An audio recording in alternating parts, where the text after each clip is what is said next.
Imagine someone is in an ocean and they're sinking and they're crying out for help because they feel like they're gonna die. Okay. And then a chopper comes and a chopper overhead and drops a floater for them. And they grab on the floater. Yeah. And they swim and they swim and they swim and they swim to shore.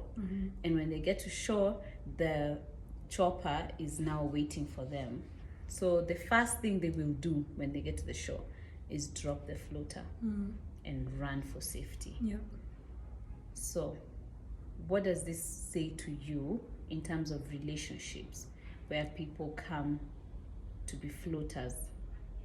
You come to save someone in a relationship, knowing that you are going to be the first person they drop when they heal. Oh wow. Okay. So that's so different from what I was. So what would you advise the floater, being the person who's come to a relationship to save somebody, to help them? What first would you advise them when they're being a floater? I guess first, I think first is to recognize and accept that you're a floater. Okay. And that's probably going to be tough, but to accept that you're a floater and kind of, maybe I would say, maybe this is because it's something I might do myself, is look back on why did I choose to become a floater? Yeah. And like what brought me into that position of becoming a floater, and if I'm at peace with even the role I played as a floater.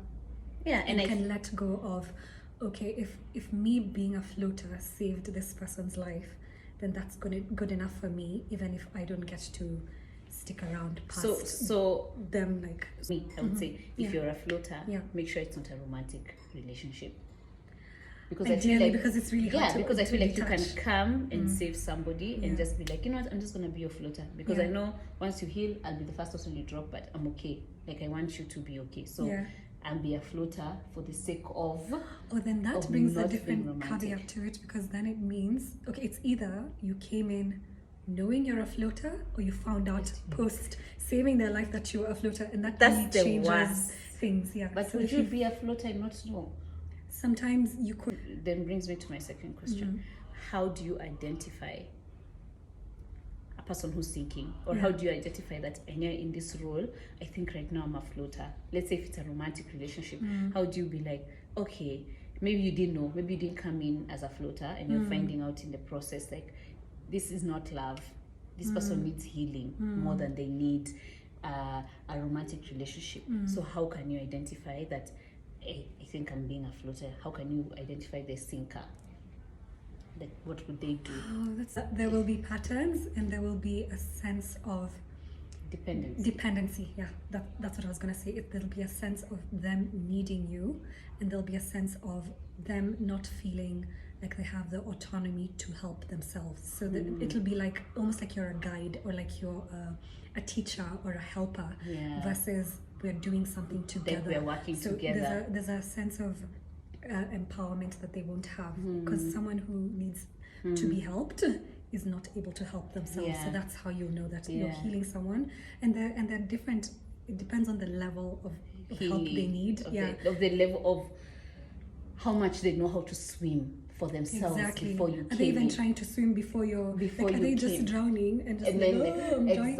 Or are they trying to swim and they're just like, they've been trying so hard and now they're running out of breath or energy, and they just need the floater for assistance? So that changes the dynamic versus when they're just drowning. And I feel like also, like, the way people say, this person completes me, or I live for them, I feel like that to me is a sign of someone who's a sinker, because this person should be just coming to complement you.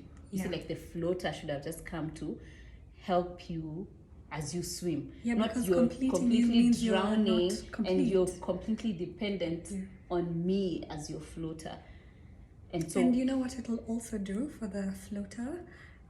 there will be likely a bit of resentment, a sense of I'm working so hard and I don't feel like it's being like we're on. Yeah. I don't know. Sometimes there's someone needs a bit more help and so on, but there'll be a sense of I'm You're doing more than yeah, this and other this person person is really is not doing. meeting me halfway or trying to meet me halfway. And the worst thing is some sinkers, not all of them are good.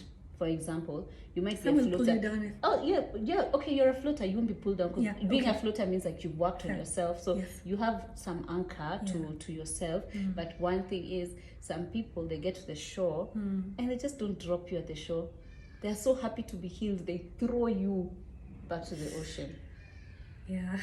So you're a floater, Yeah. you helped somebody, rough. and they actually mess you up even more because they throw you back in the ocean. So they leave you with their mess. They leave you with their They mess. leave you with a mess, which now you have to decide how to work with. And Do that you drop- didn't need in the first place. You didn't need it. So maybe that begs the question: are you willing to be a floater, or are you not? Are you not equipped to be a floater? Because there are people, for example, There are people who are healers. Yeah. And healers know that their job is to come and help this person come out. I feel like and I'm they a know healer. that it'll take some stuff from them, but they also have tools to I feel I'm replenish. a healer, but I always know when I'm doing too much. For example, I feel like I so can't maybe be.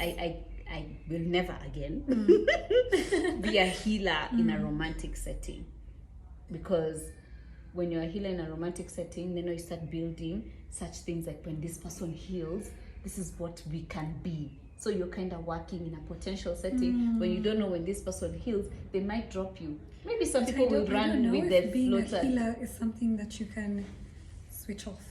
Not switch So off, it's- but you it's can like put what- boundaries on. Yes. Even when I'm being a healer to Yeah. friends, there are some friends who I'll be like, I can be a healer, but maybe at a distance sometimes, because when I'm around you, I feel like you're bringing out some things that I worked on. I think that maybe when you're healing a romantic partner, that it's also laced with expectation, which you maybe That's what do I'm not saying. have with friends. That's what I'm saying. Like So with then a you'd rather romantic, not do it with a than to. Okay, yeah, because that's with a fair. romantic, I'll be like, I know once you heal, then now we'll just be two floaters. You're killing it. Yeah. But I don't know what you're gonna do when you heal, because you see, me, I'm healed when I'm hanging out with you as a sinker. Me, I'm not hanging out with you as somebody who is gonna evolve to something else. In my mind, I've already assumed you're just gonna be a floater later, and then we'll be together. But to you want to get out of a chapter in your life that sucks. Yeah. But you don't know, maybe after that chapter you won't want me.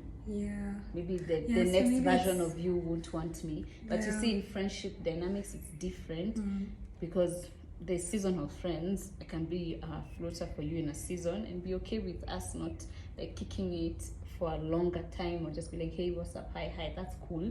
I won't be so heartbroken. But with a relationship, it's a bit more complicated. And I think if it's only one healer and the others are just taking healing from the healer, it's also not healthy. So maybe you also see where to participate as a healer and where to, because you don't have to save everybody. And also I feel like it's also fair for someone who's a sinker. Maybe you don't know, but I feel it's fair. Let the person who's your floater at the moment not have any expectations. The thing about sinkers is they'll say anything to keep you around. Yeah. Because they need you, because they're dependent to be saved. They'll sell you a dream. I feel like it's fair to just be like, this is a bad season in my life. I need help. So that when I know I'm coming in for help, not. And you know, maybe sometimes even with the sinker, I mean, you're in a desperate place and you, like, it's almost instinct. You're just on instinct. You're not even really like logical, or you're just like, I'm trying to survive right now. And so maybe there isn't even bad intention. Like when they are saying, I'll keep you around after you. Maybe they mean it. They mean for it, the but then moment. they don't really know until they are out of it. Yeah. That they actually didn't mean, because they were in a different state. They were in a desperate state. So I guess there's also that. I don't know if grace, I we've guess. made sense with floater and sinker, but I hope the people who are listening to this are also deep thinkers and we just didn't mumble about healer, If it floater, makes sense to you, it makes sinker. sense to you. If it doesn't, It that's okay doesn't. too, right? Yes, but and I it's good think to also have. the sinker doesn't have to feel beholden to the floater. Like, I think the sinker needs to want to keep the floater and not keep the floater just because the floater saved their life. So that's another aspect. Because then that becomes like, I owe you. Like, Yeah, and the floater shouldn't make the sinker feel like, exactly. I did this for you. If you're a healer and that's what you are, then just do it without. Yeah. Yeah. Okay. Bye.